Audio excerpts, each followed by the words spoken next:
Boring Greek myths for sleep. What the Olympian gods were really like.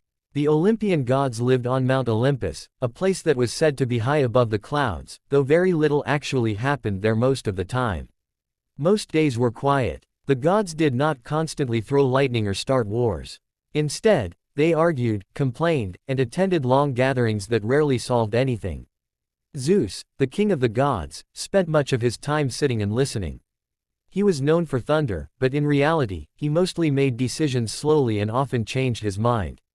He also had many relationships, which caused administrative problems rather than excitement. Hera, his wife, was responsible for marriage and family. Much of her divine work involved being irritated. She noticed details, remembered old grudges, and took her role very seriously. This required patience, which she had, though it was often tested. Poseidon, god of the sea, was temperamental, but not always dramatic. Long stretches of ocean remained calm while Poseidon did nothing in particular. He preferred routine and became upset mainly when plans were interrupted. Athena, goddess of wisdom, was practical and methodical. She favored planning over action and spent long periods thinking. She avoided unnecessary conflict and rarely raised her voice. Apollo managed several responsibilities, including music, healing, and prophecy. This kept him busy, but much of his time was spent practicing instruments or delivering vague predictions that could be interpreted later. Artemis, goddess of the hunt, preferred solitude.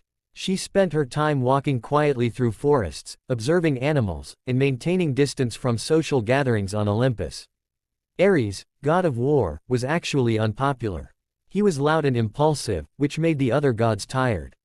They avoided him when possible. Aphrodite, goddess of love, influenced emotions subtly. Love did not arrive suddenly with thunder.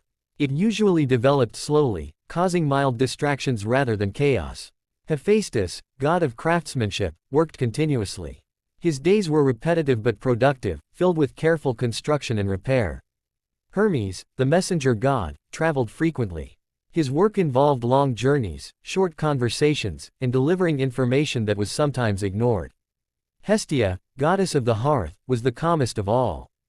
She stayed home. She kept things warm, steady, and predictable.